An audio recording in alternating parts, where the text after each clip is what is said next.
Today we are making a vegetarian chili that will feed you Monday through Thursday easily. And it's really easy to make, so let's get going.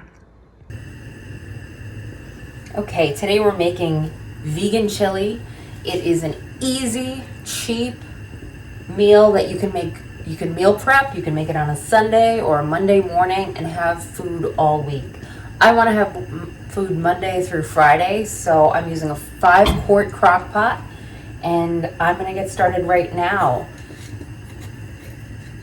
We're going to use some olive oil. You don't need extra virgin olive oil, just a little bit of oil on the bottom of the pan. Regular virgin olive oil will be just fine. Regular olive oil, whatever you have. Just give that, 30 seconds even to heat up in the pan. You want it on a medium-high heat. We're going to be using our poblano peppers. Here we go right there. As well as our chopped yellow onion right here. You can use, the great thing about this recipe is that you can't really screw it up. I have 10 ounces of poblano peppers and I have 14 ounces of white onions. You could have more or less of each. It's really whatever you want, whatever you can fit in your pan. The important thing with these, though, is that you want to get some softness and caramelization on both of these before you add all of the other ingredients. I'm going to start with the onions.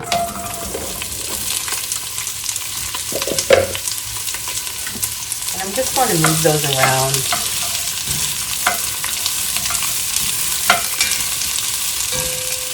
And I like to start now with seasoning, because the thing about chili is it's not high in calories, but you can still make it high in flavor by adding in your seasoning. I'm going to take about a little less than a teaspoon, maybe a half a teaspoon of black pepper. Add that in. And then I have a spice blend that I like to use. Again, use whatever you want.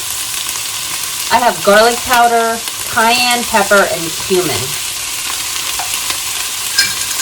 I'm going to use a teaspoon of that blend. Again, whatever spices you like are just fine. I'm going to mix that up. I'm waiting to add salt.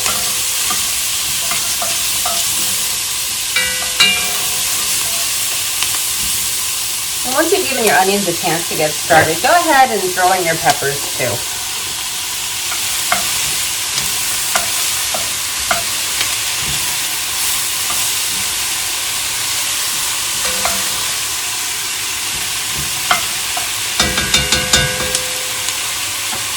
I turn the heat down just a bit, just to exactly medium.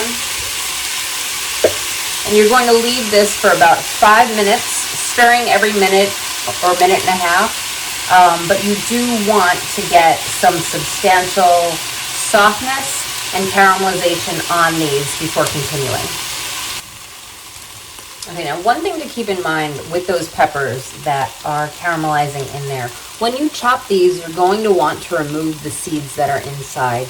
It'll muck up the texture of the chili. It's not a big deal, but I think you should take them out. And it's pretty easy. To get 10 ounces of these, I used about 1.5 of these, and then for the 14 ounces of onions, I used 3 medium to large yellow onions. But again, you don't need exact measurements. We're not baking here, we're making chili, and you can do anything you want with it. Okay, so it's been about 5 minutes.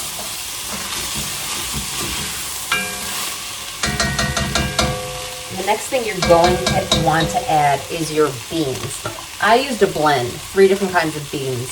Black beans, black-eyed peas, which are beans, and your traditional organic dark red kidney beans. I like to use a blend because it adds dimension to the flavor. With the black-eyed peas, you get an earthiness that isn't present in the other 2 kinds of beans. Black beans have a wonderful texture and flavor, and then the red kidney beans is, of course, the OG, the traditional. And I've strained those, and rinse them off because I don't like extra salt. I want to control the salt that's going into my chili. This is meant to be a healthy meal. Remember, we are looking for healthy eating during the week so we can enjoy ourselves on the weekend. So let's get this in there.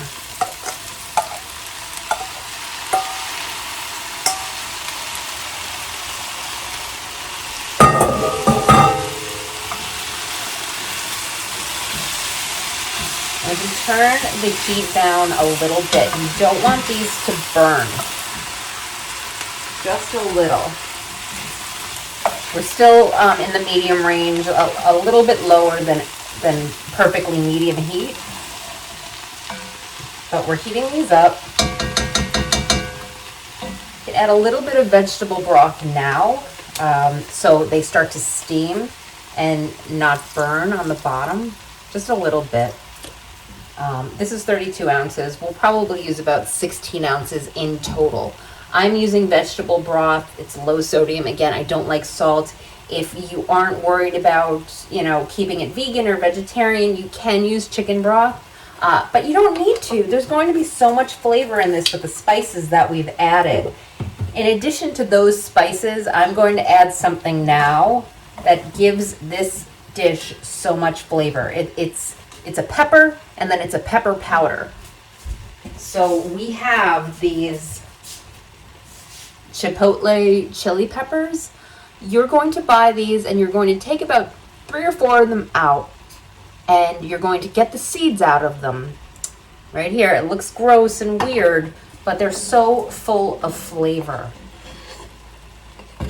Just throw those in, and they're going to melt in. Here are the seed, hearts that I've removed. Don't put those in. Again, you don't need that textural change in your dish.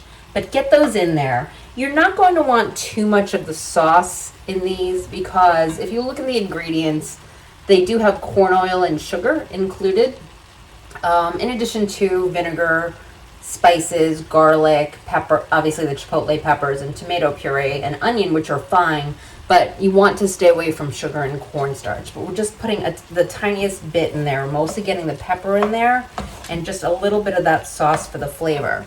What's going to really add that chipotle smokiness too is adding about half a teaspoon here at this point of chipotle powder. And if you love it, you can smell it. You can smell the smokiness. This is probably even more important than putting the actual peppers in. And if you don't want to put those peppers in, you really don't want the sugar touching your dish, you don't need to. This is what you want. Okay. So we have that all in there marrying and cooking, and it's beautiful. So we've taken the beans, we can get these out of our way.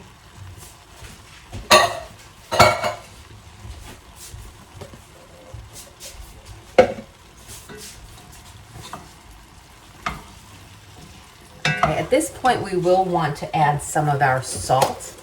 I'm using kosher salt, and at this I'm going to use a teaspoon now.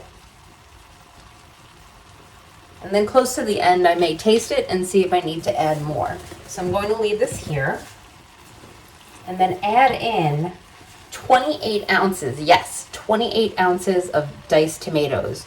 You can put any kind of diced tomatoes you want in here. I did not rinse these off. I just drained a little bit of the water, but you can see there's still water in there. Fire roasted tomatoes. Get those in there.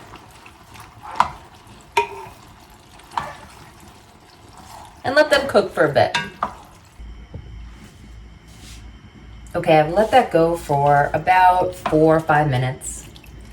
And now I'm going to add the Rao's arrabbiata sauce. This is going to add a kick in to your chili. Now you may be saying, hey, you said this is a cheap meal. You know, Rao's is not known for being cheap. Sometimes these 24-ounce jars could be as much as $10 or $11. Well, I was lucky and got a discount. I received this one and this one. I got these both for $5.99 each. You don't need to do this. If you don't want to spend that money, even if you get them on sale like I did, you can use the tomato sauce that you like. You can find a marinara sauce that you like, and then just add crushed red peppers. It's very simple. I happen to really like Rayo's, so I'm going to use that. And you're going to want about 32 ounces, so maybe 1.5 jars. Just pour it in, and take your, look at your chili. It might not be that much that you need.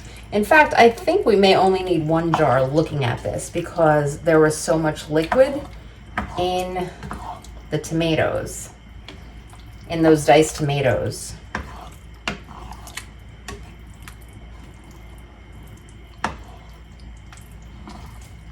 Yeah, I don't think we need more than 24 ounces. Okay, see, you need to just keep an eye on what you're doing. Cooking, for some people, it's a science. If you watch Alton Brown, he has everything measured and timed, and he will tell you what's happening and the why, and that's really cool. But living in the real world day to day, sometimes it's nice when you don't need those exact measurements or structure.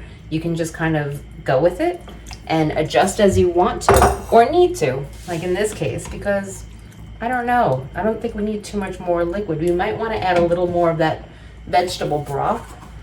I said 16 ounces initially. I think in the end, we probably will have added that. I've added about 4 now. I'm adding another 4 ounces. About. You see, I'm not measuring. I'm just dumping it in because I don't want it too thick. It's going to reduce as it cooks, even though the lid is on.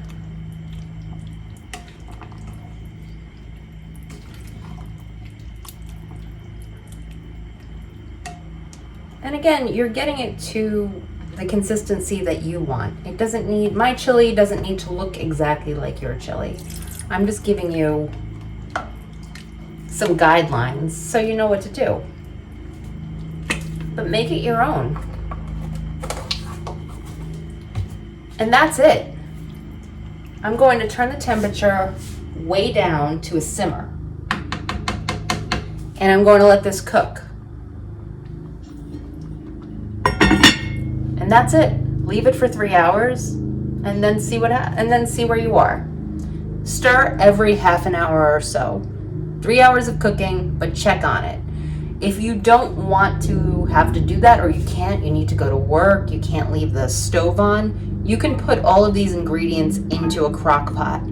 All you need to do is fry up your onions and your peppers first, put those in the crock pot, and then add the ingredients the way I did in the crock pot, and then just leave it on low for 5 or 6 hours. Okay, but we're gonna do this for 3 hours, and we're gonna check on it every half of an hour. Okay, here we are. It's 2.5 hours into cooking. I've taken the lid off. There was some condensation on it. I dumped it out. Remember, you'll be stirring this every half an hour once you start cooking. So if there's any condensation on the top, just dump it right into the sink. But this is good. This is how you want it to look. You will want to cook this last half an hour with the cover off, because you want it to reduce a little bit. You see there is some water on the top.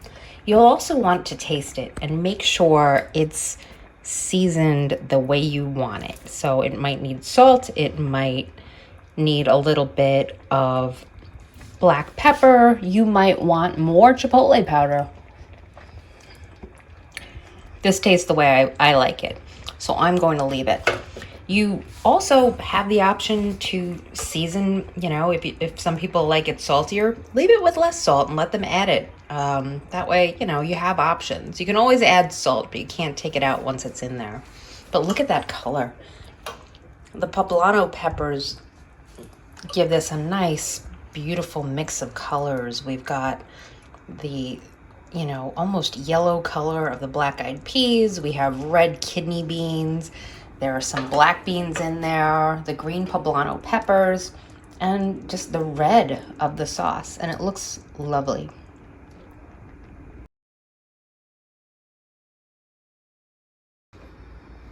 Here it is. Well, listen to that, thickened up. All right, so you're going to want to turn off the heat. And then move the whole thing over to the cool burner. So this way it can cool down for about half an hour, another half an hour, let it cool down, and then you're going to want to scoop this into one or several freezer safe containers. Not all of it. Leave out what you think you'll eat for the week, but very likely you're going to have extra. So get yourself some of these with the sealed tops. And yeah, I mean, you've made quite a bit of chili. There's so much in here. There are 2 of us, so I'm guessing this will last probably a little more than it'll last me this week for 4 days, and then I will have some frozen for the following week or the week after. And I think they'll probably be 2 or 3 days for that week. So yeah, this entire thing with the expensive Rao's sauce cost me less than $25. This is very good value. It's a healthy meal. If you're interested in eating vegan, it's not, it doesn't have any animal products in it. It's good.